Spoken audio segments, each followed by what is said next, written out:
We'll discuss about the sales leadership, that is motivation, coaching and counseling. Right, in our previous lecture we discussed about the selection, recruitment, training, compensation and many other aspects of sales management. Right now it is very important to keep your workforce, specifically the sales force, motivated, to coach them and to counsel them, right? Because we all are human beings, right? So we need motivation. Leadership is a critical skill. It refers to a sales supervisor's ability to influence the salesperson to achieve the set business goals. Right, it is very important in sales. Achieving sales goals is very important because sales is the only process in an organization which is actually generating the revenues for the organization, right? So it is very critical and very important process, and for sales supervisor it is very important to influence the sales force or the salesperson to achieve the set business goals, and it needs the critical skill. Supervisor should have skills to influence others, and leadership is a vital to success, and leader plays a very important role in success or in achieving the target. There are two forms of behavior leader use to influence their salesperson, right, or salespeople. The task behavior involves the leader describing the duties and responsibility of an individual or a group. The relationship behavior is people oriented and affects how leader uses two-way communication. The sales leadership may use the following four styles as per the need of situation. See, the task behavior, there could be the two ways to influence, right, to influence the salesperson, or there are two forms of behavior leader uses to influence their salespeople.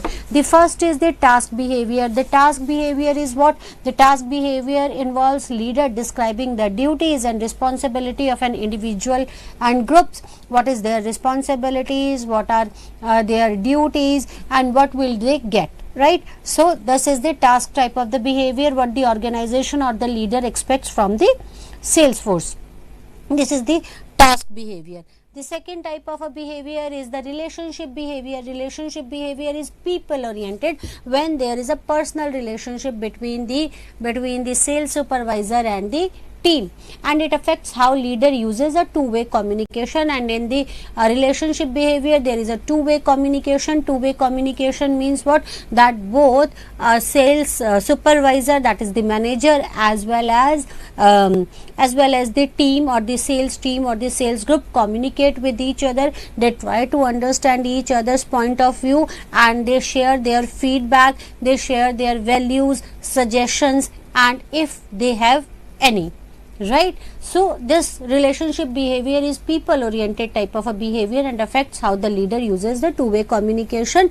And this is very important, that it is important to communicate with the work group. The sales leader may use the following styles, like first style is tell style, that is the sales people what to do. The first style is the tell type of a style, that the leader tells the work group what they are supposed to do, what are expected from them, right? So this is the tell type of a style, when the sales supervisor or the manager gives them their goals or objectives, right, so that the salesperson or the sales group can achieve their targets. That is the tell type of a person. Sales people telling the sales people what to do, what are they are supposed to do, what the organization expects from them, right? This is a tell type of a leader. Third is persuades. Sales manager makes a decision but seeks the cooperations from the sales team, right? So the first type of a leader is the tell type of a leader, right? They tell the salesperson about their duties, about their objectives, about their goals. The second type of a leader is persuade, that they take the decision and then ask or they seeks the cooperation from the sales team, that is their goal and we need cooperation from the sales team. Then third style is the participation styles or participates leader. Sales manager and salesperson takes the decision right? They discuss the things and then takes the decisions, right? They take the decisions together, right? Then that is the participation type of a style. And the fourth is delegate, right? The salesperson makes the decisions, that is they delegate their duties and then the salesperson takes the decisions. So it varies that what type of a leader you are. See, there is no perfect style of leadership. If you will say that tell is the perfect style of a leadership or delegate is the perfect style of leadership, there is no perfect style of a leadership. That leader should opt the style as per this situation, and this is known as the situational theory of leadership, right? So there are the four styles of leadership. The first is tells type of a leadership. Tell style is when the manager or the leader tells the work group what they are supposed to do, what are their goals. The second style is persuade style. Persuade styles is when the leader takes a decision and seeks the cooperation from the sales team.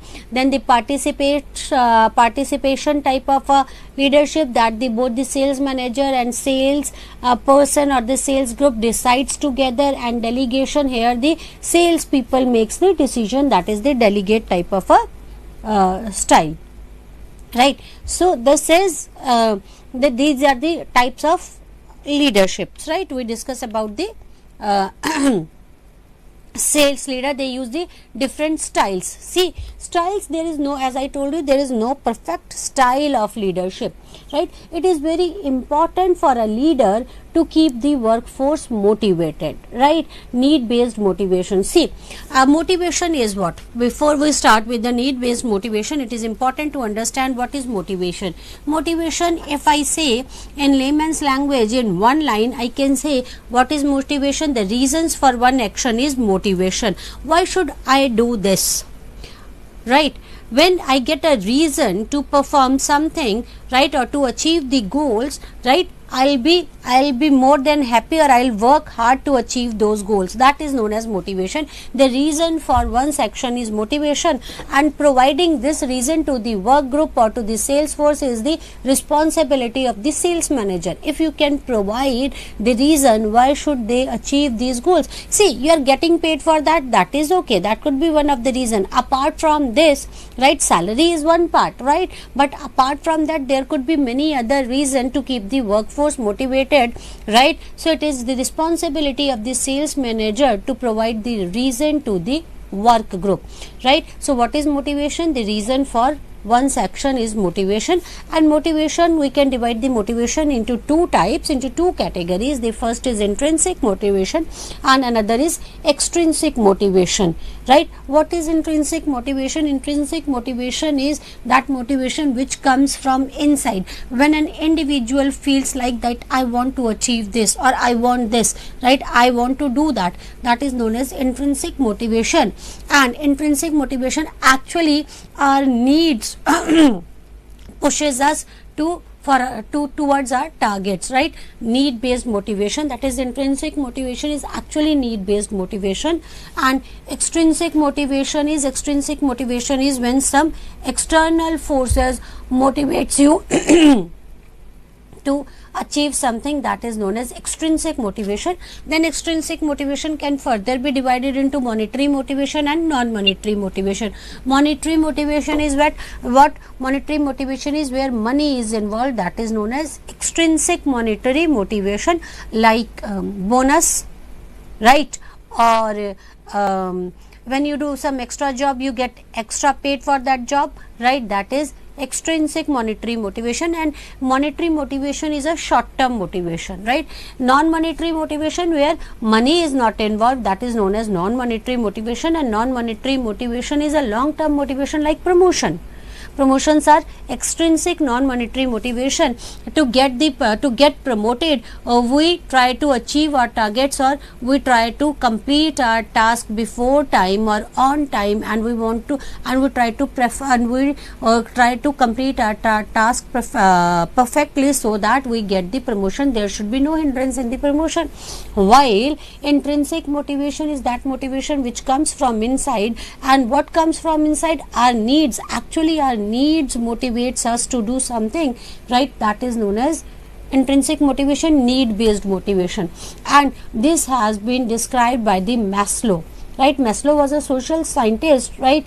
He defined this hierarchy of needs theory, need based motivation hierarchy of needs theory, right? As per Maslow, the needs of an individual forces the individual to pursue the task, right? These needs motivates the workforce, and as per this theory, or as per Maslow, that the life of an individual passes through various phases, basically through 5 phases, and each phase has different needs, and these needs in the various phases keeps the workforce motivated, right?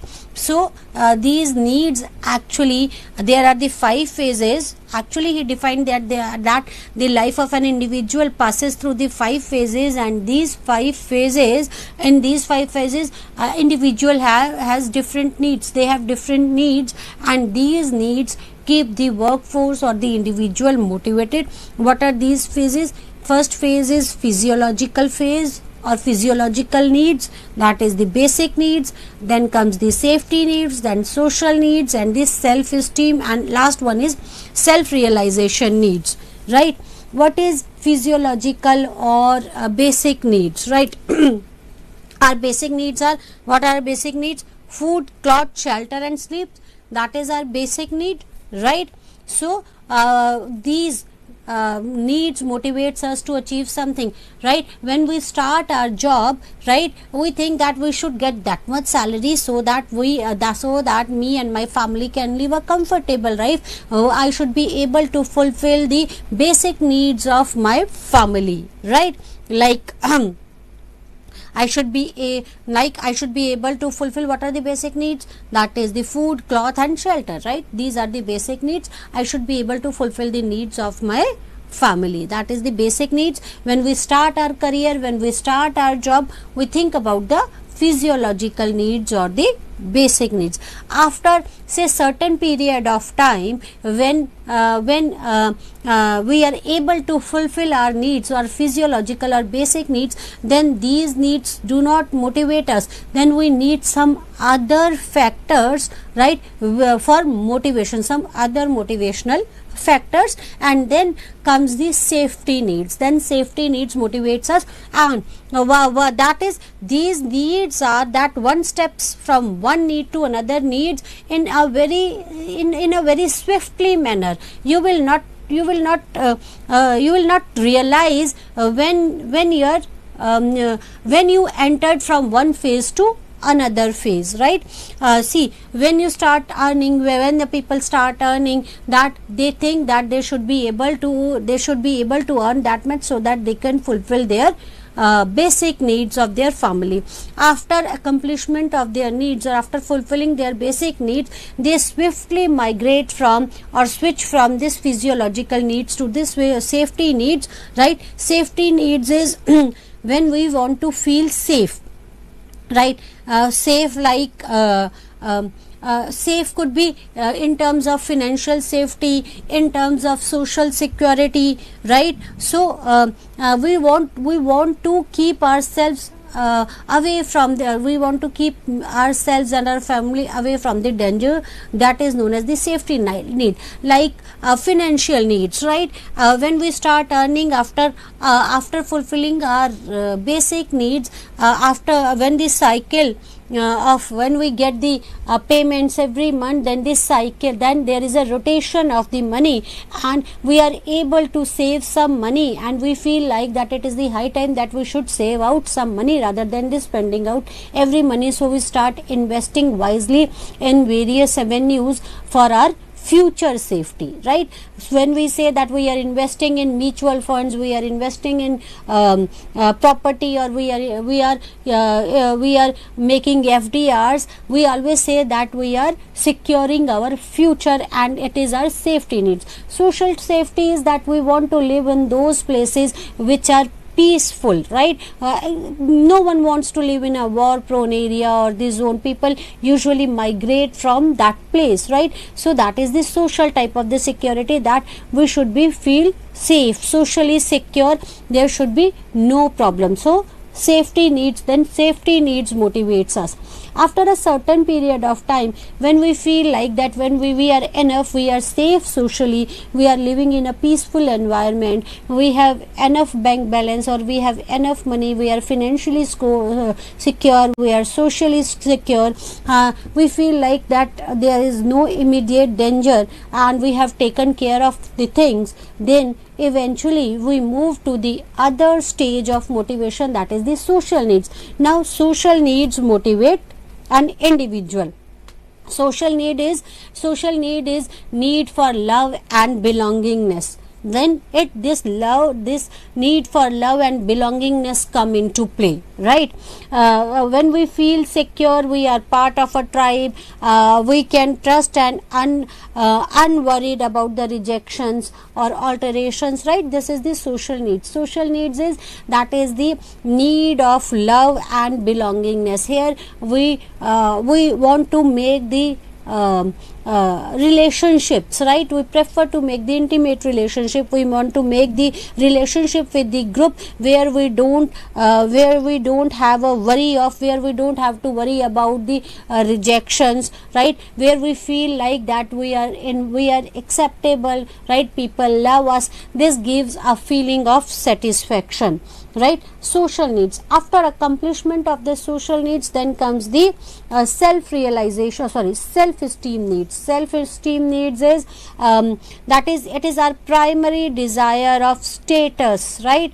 Self-esteem is status. After completing the social needs, we desire from the status that we should have a status in the society, we should have a status in the organization, right? We don't only want to be a part of a group, but an admired and respected part of that group. We want admirations and respect from that group, that is known as the self-esteem. See, I have given 14 years or 40 years or 50 years or say 45 years of my life to this organization. Now I should have a say in decision making. People should respect me, people should admire me, right? This is the self-esteem, that we want a status in the group, in the society, in the organization, right? That is known as the self-esteem, and this self-esteem motivates us, right? We have that much I have that status and I want to maintain that status, so I should work hard. Then comes the self-realization stage, right? Self-realization is when our core needs are met, we are ready to pursue our deepest desire for self-actualization. We have certain deepest desire for ourselves, right? We have desires for ourselves, right? Just to become most complete and authentic version of ourselves, with the fundamentals taken care of. We are that we choose aligned with our values and the higher purpose, that is the self-realization or self-actualization. After a certain period of time, now I have a status, right? An individual has a status. Now they want to, they have certain, every individual has the deepest desire, right? Now they want to fulfill those desires as per their values and the ethics, that those desires should be aligned with their ethics, values and the purpose that they want to. Then now an individual wants to live for oneself, that is known as the self-realization or the self-actualization, right? So it is very important to understand the needs, and the leader should be able to understand the need of an individual, and as per the need of an individual, that leader should motivate the individual.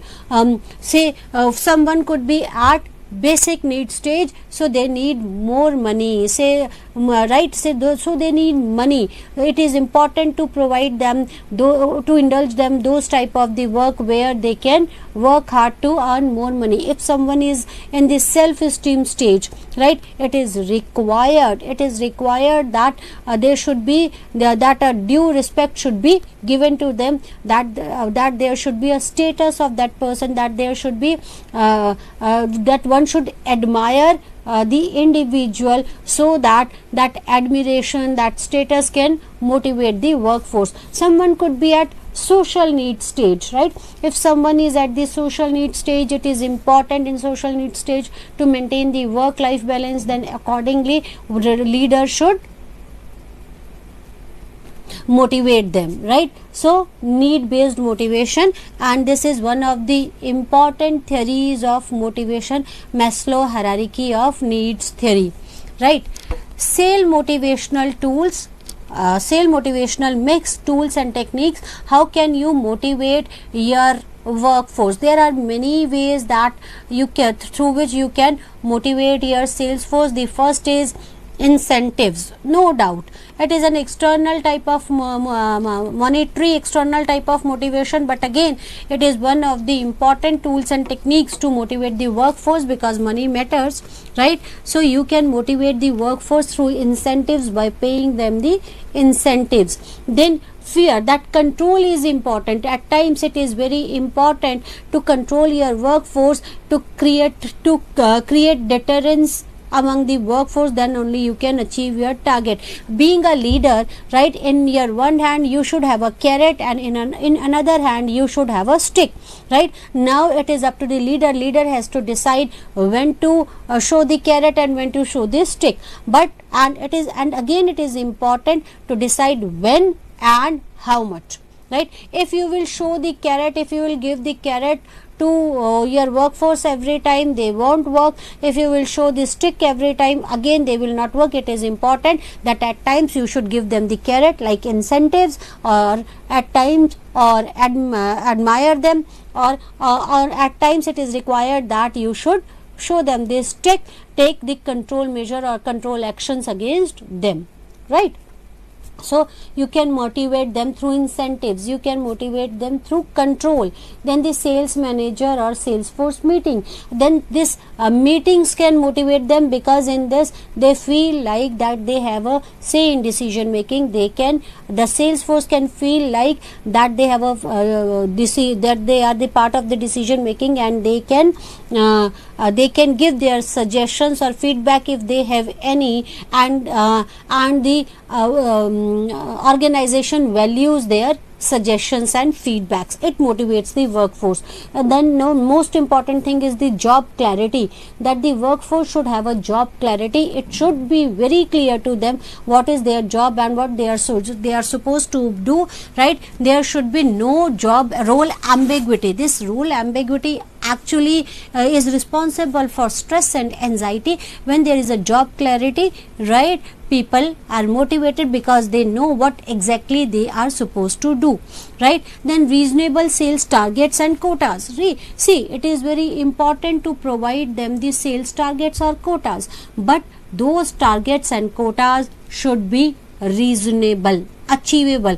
Provide them the SMART goals. SMART goals means specific goals. Specific goals means we can relate it to the job clarity, what they are supposed to do, right? M stand for the measurable goals. Measurable goals is, it is important to give them their feedback, measure their goals, whether they have achieved their targets or not, right? And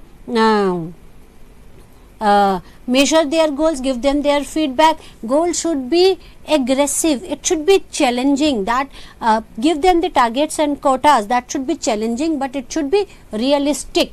A smarts for aggressive and R stands for realistic. That goal should be challenging but realistic. If the goals are challenging and unrealistic, one would not be able to achieve the targets, right? And then it will demotivate the workforce, right? So it is important that the reasonable sales target or quota should be there. That is it should be the realistic goals. Provide them the goals, aggressive goals, but should be realistic goals. And T stands for the time bound goals. That is time bound goals means that within a particular time they should be able to take fulfill their goals.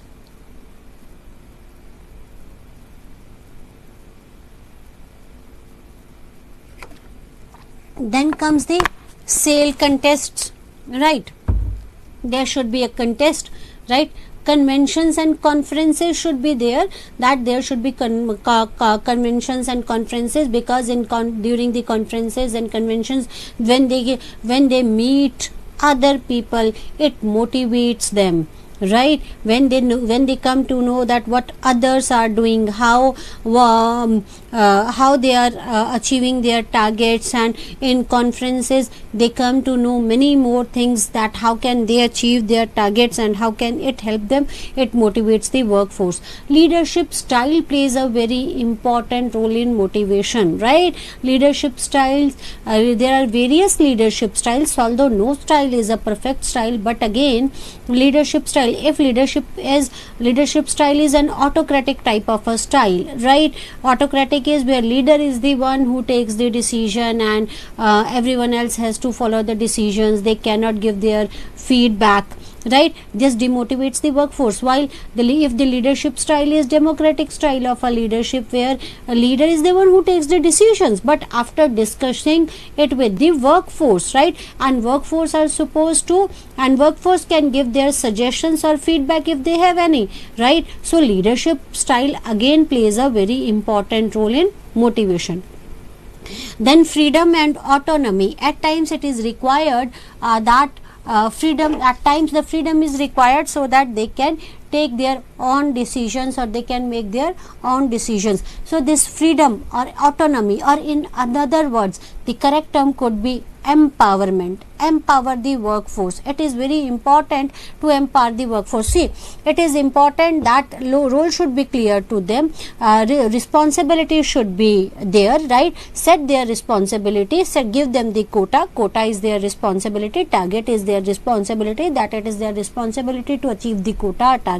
Set the responsibilities, empower them to take the decisions, right? How they will achieve their targets.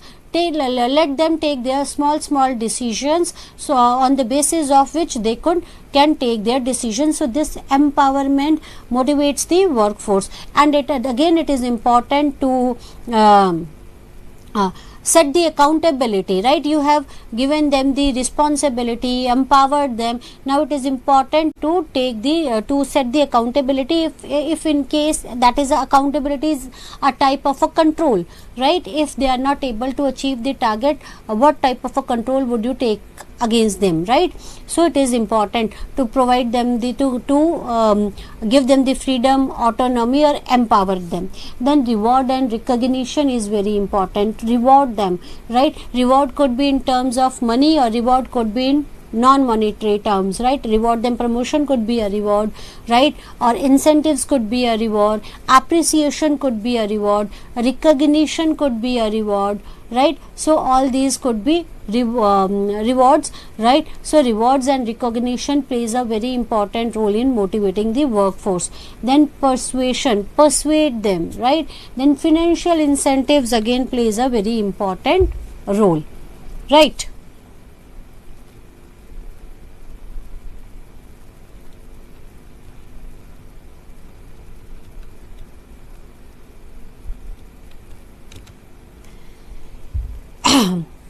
Sales planning, forecast and budgeting. So I hope this is very clear to you, that to keep your workforce motivated, it is very important, right? That it is important to understand their needs, and as per their needs you can keep your workforce motivated. Then we discussed about the compensation, negotiation, right? Training, all these things keeps the workforce motivated. Now sales planning, forecasting and budgeting. What is sales planning, forecasting and budgeting? See, planning plays a very important role, and planning is an integral part, and it is the heart of overall sales department management function in every organization, right? Sales planning is very important. It is the heart of overall sales department management function in every organization. Sales planning is a planning for sales in a particular period of time, depending on the firm's policies and procedures, right? So what is planning? Planning shows what planning means. What planning means, Planning means that planning for sales for a particular period of time. For a particular period of time, in that particular period of time, how will you make these sales? And it depends that this sales planning depends on the firm's policies and procedures, right? Sales planning estimates the market potential versus realistic achievement plans, right? So sales planning is what? Sales planning estimates the market potential versus realistic achievement plans. This planning actually estimates the market potential. What is the potential of the market, right? How much sale we can make in the market versus the realistic achievement plan. Although there is much potential, but how much, what is the realistic plan for us, how much we can achieve. So sales planning actually estimates the market potential versus realistic achievement plans. It also looks at the sales resources required to achieve those plans, converting the typical sales plan into easily executable action.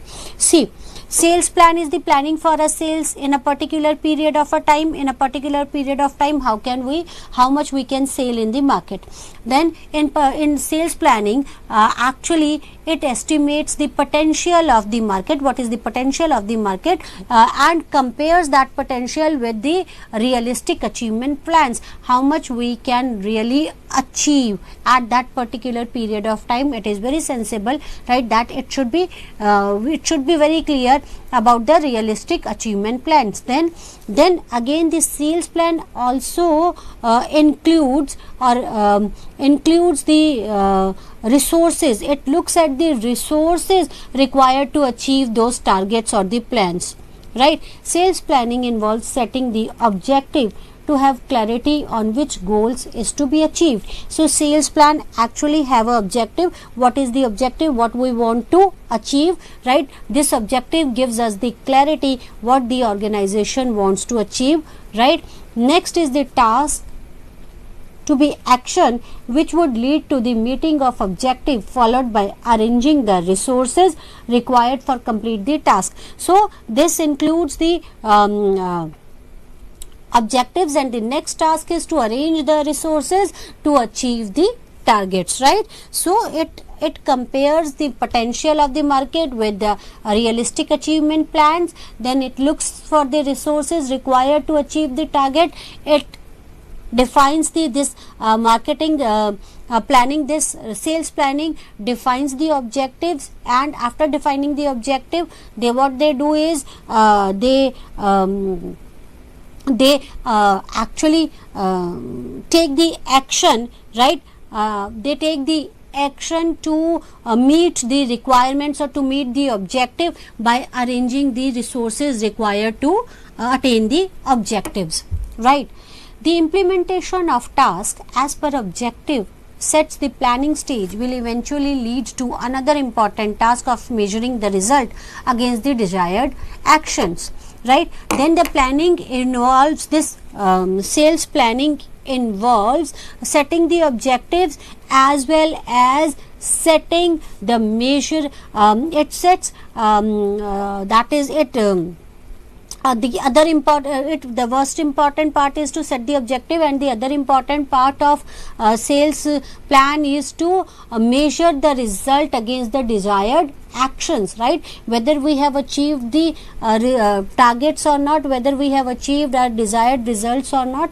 Then it also involves this: how will you measure whether what you have achieved is as per the expectations or beyond the expectations, or it is we are left behind our expectations. So this sales planning also plan about the measuring, that how will we measure whether we have achieved our objectives or not, right? So it becomes vital to reevaluate and affect the necessary corrections for that task, right, if there is any deviation from the originally planned tasks, right? Sales planning process. The sales planning process can be best described by the acronym MOST. MOST means M stands for mission, O stands for objective, S stands for strategy, and T stands for tactics. Right, so we can understand this sales planning as with the acronym MOST. Mission, what it should, that it should be as per the mission, that sales plan should be as per the mission of the organization. Right, as per the mission of the organization, it is required that we should set our targets or the objectives. Right, and to achieve those targets or the objective, it is required that the organization or the sales department should make these strategies so that they could achieve their targets and strategies, and they then to achieve then tactics, that is, it is required that to implement those strategies so that we can achieve our objectives. Right.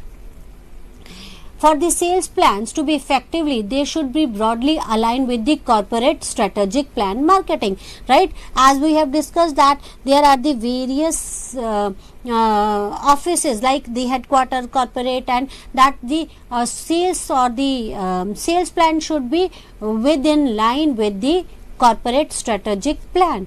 Sales activity will complement rather than compete with other marketing activities. Right, it could be aligned with the marketing activities rather than competing with the marketing activities. So sales activities must be aligned with the marketing activities. Sales strategies and planning can also happen against a framework, can only happen against the against a framework of the organization wide broad strategies, objectives, and plans.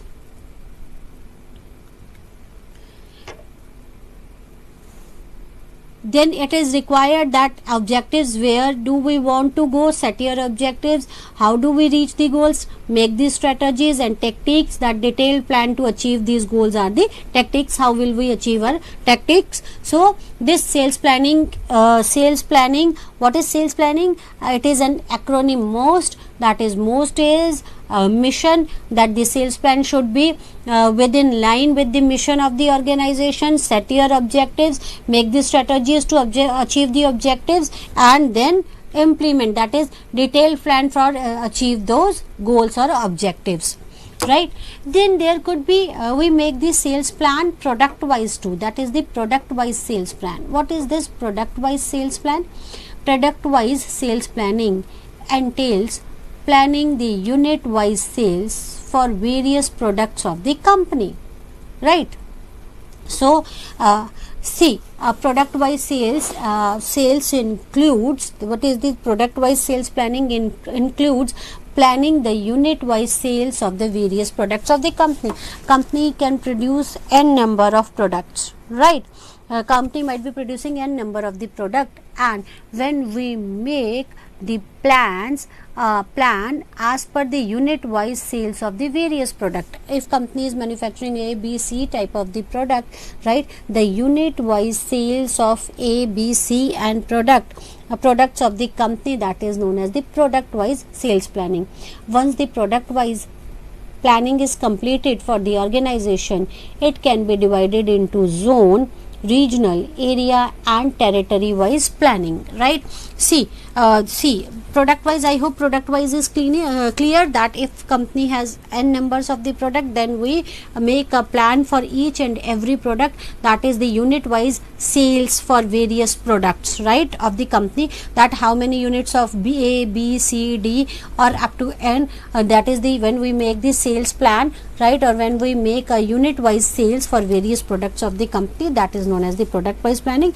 And after once this unit wise sales or the product planning is completed, then we can make then we can divide into the zone, regional, area or territory wise planning. Right, in which zone which product we want to sell in the which zone, and how many units of that particular product we want to sell in that particular zone or particular region or area or the territory. Right, while determining the sales planning for each product, the sales management has to derive the market potential, sales potential and the sales forecast for the product.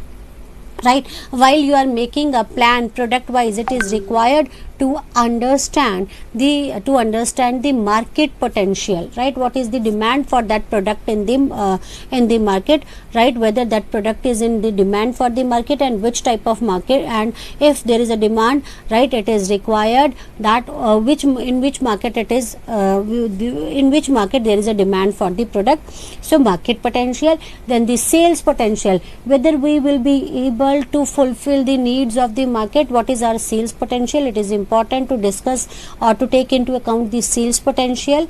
Sales forecast, and for the product sales forecast, that is how many product we want to sell in that particular market, right?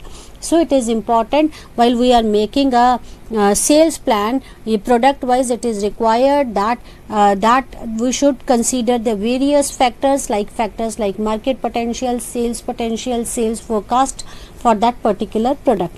Market potential is what? Market potential is defined as the total number of units of a product that can be sold by all companies in the given market at a given time. What is the market potential? The demand for the product in the market, right, and the number of units that can be sold by various companies, by all companies in a given market at a given time.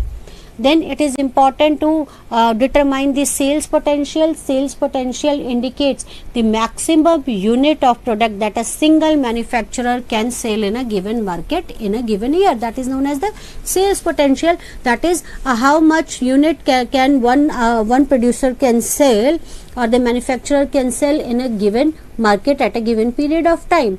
Then the sales force indicates the number of unit of a product that a single manufacturer plans to sell, right? So it is important to understand the marketing, that is the marketing potential, right? What is the demand for that product in the market? Sales potential, that is how much one seller can sell or one manufacturer can sell in a given in a given market in a given period of time.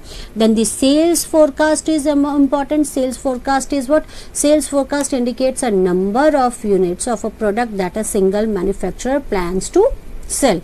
That is the sales forecast. It indicates the number of units of a product that a single manufacturer plans to sell, right? So it is important that while making the sales plan of product wise, all these things should be considered, right? Sales program planning.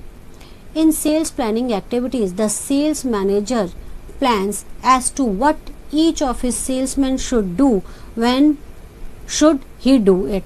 So in sales planning activities, the sales manager plans the targets or the goals or the responsibilities, right, for the salesperson, and he describes what the salesman should do and when should he do it, right? All this is planned with the objectives of meeting. The objective could be the sales target, right? So in sales planning, we define the targets or the objectives, right?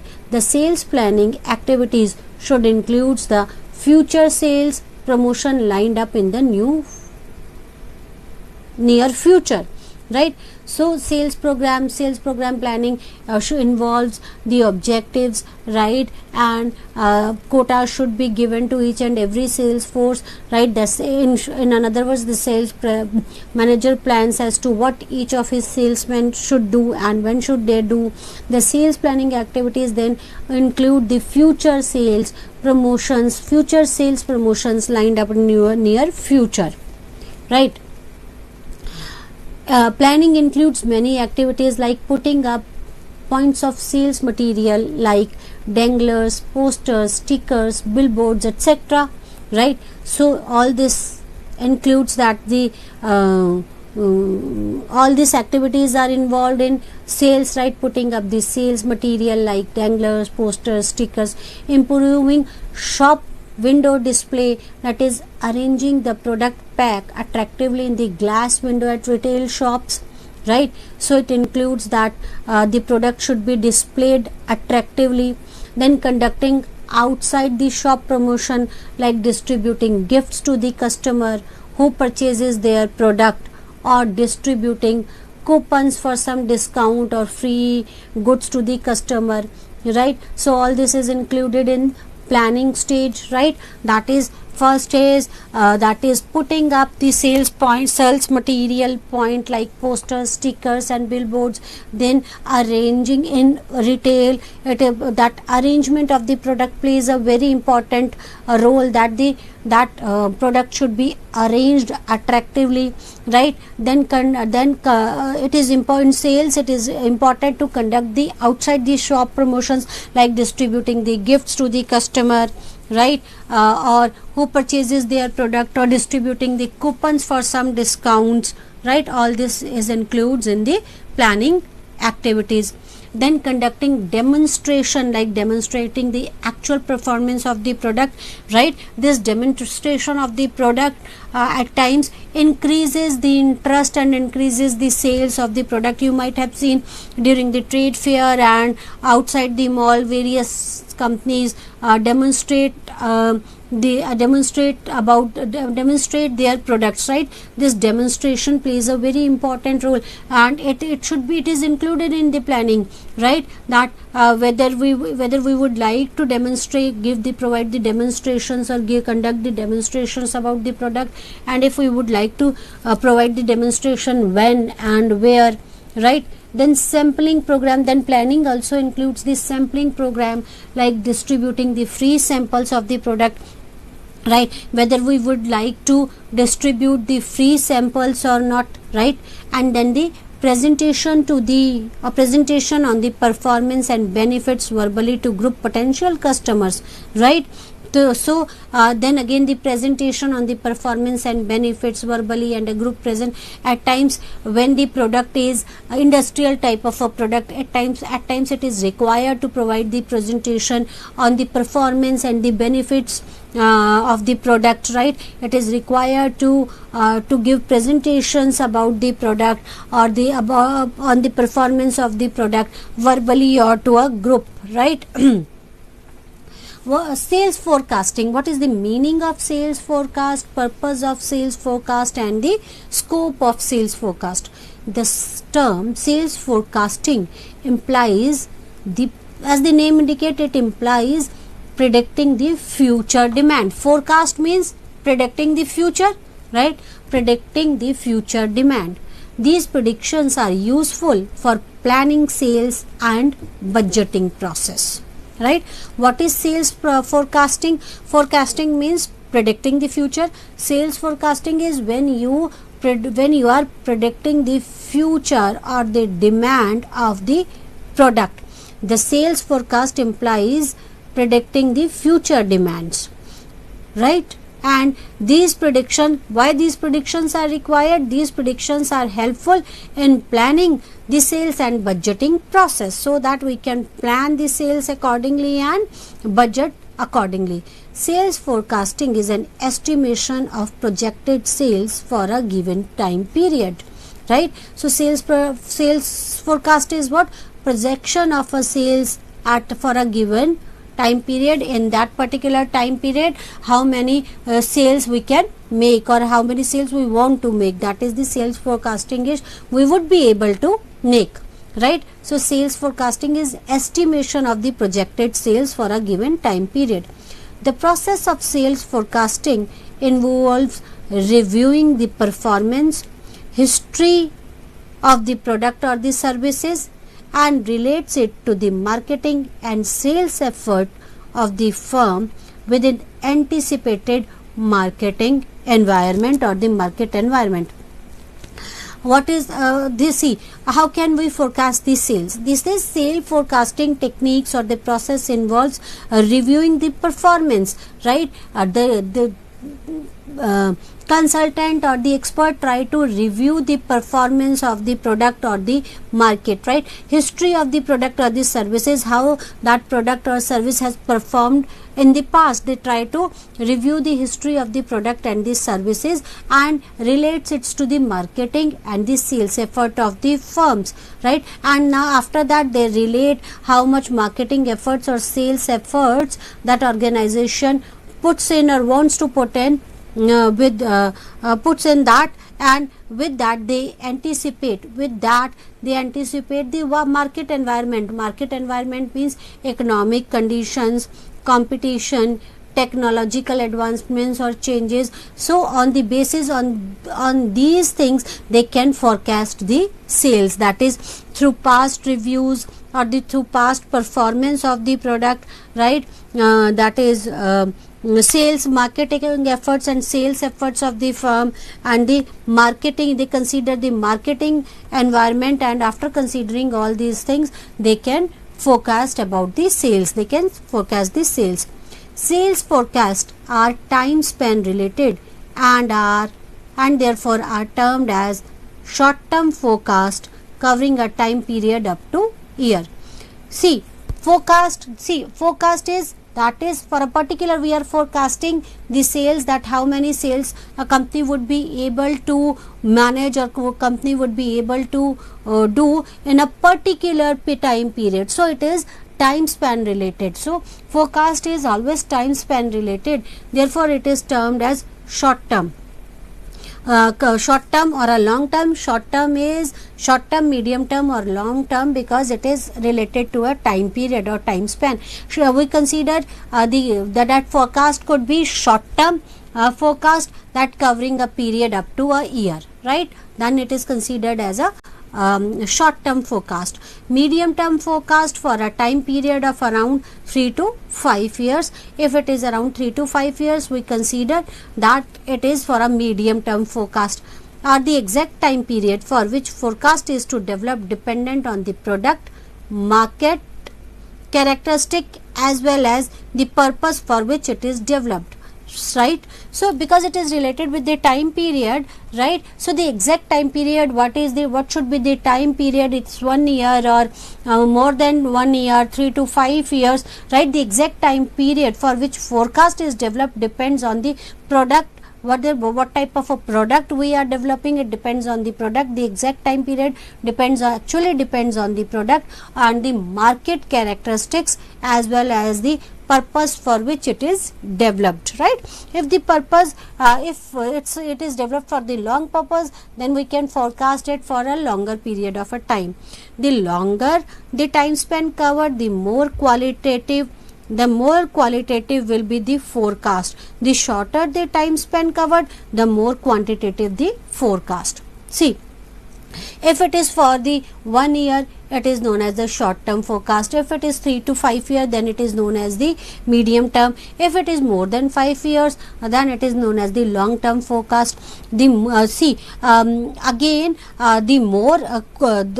longer the time period, right, the more qualitative will be the forecast. The forecast will be qualitative in terms, and the shorter the time period, it would be more quantitative. Then we can quantitatively say that this much unit we would be able to sell off in this particular time period. So longer the time period, the forecast will be of more qualitative time. The shorter the time period, could be of quantitative time, right? We can forecast, right? There are various tools and techniques to forecast the plan, right? That is the time series. Through time series we can, that is trend fitting and moving average. Then another method could be correlation and regression. We can use this method to forecast the sales. Then the customer or dealer survey again plays a very important tool or technique, right? Executive judgment are the most commonly used method for preparing the sales forecast, right? So all these are the tools or the techniques to forecast the sales. The selection of the appropriate forecasting methods depend upon its purpose. So what type of a method would one like to use? It depends on the purpose. What is the purpose of the forecast? The availability of reliable and relevant data and the market condition. So various factors plays a very important role. On the basis of these factors, one can choose the forecast method, right? We can classify the sales forecast into the qualitative, extrapolative and the quantitative type of a sales forecast, right? So So sales forecast could be a qualitative type of a sales forecast, extrapolative type of a sales forecast, and the quantitative type of a sales forecast. Qualitative types of the sales forecast. Sales force aggregate. This involves the sales force projecting the sales for the customer in their territories, right? Qualitative type of the sales forecast, this involves the sales force projecting the sales for the customers in their territories, that when the sales force tells about the, when they are projecting their sales in their territories, right, these sales figures are aggregated and then reviewed at the top management level. The territory estimations are based on the demand expected from the target customer in the territory. So this is the qualitative sales sales forecasting. When this qualitative sales forecasting is what? The qualitative sales forecasting is when it involves the sales force projecting the sales for customer in their territories, and it is based on the demand expected from the target customer in that territory. This is preferred by the industrial organization where the number of customer under each salesperson is not very high, right? In industrial type of the product, this qualitative type of forecasting is good when the number of customer under the salesperson is not quite high. Then they can analyze the demand as per the target customers. The salesperson have a reasonable idea of the demand potential of their territory organization wise. The further buy-in of the sales force is also high for this type of forecasting because sales force has themselves created the same. Then next is executive judgment type of the sales. Executive judgment is, this involves the senior executive using their expert judgment using the economic indicator, right, like retail inflation, CPI, that is the consumer price index, historical sales and other trends, and then these are compared with the forecast done by the sales people and differences are reconciled. Then this method, that when the executive judgment, when the expert or the senior executives are involved and on the basis of the various factor they judge the forecast. This forecasting tool continue to have more popularity as manager trust their judgment compared to the less popular statistical tools. These methods serve from the appearance drawback that this forecasting come with the experience and age, as it is difficult to teach, and this comes with the experience and age, and it is difficult to learn from it is difficult to learn this executive type of a judgment, right? So we'll continue with this in our next lecture. Till then, namaskar.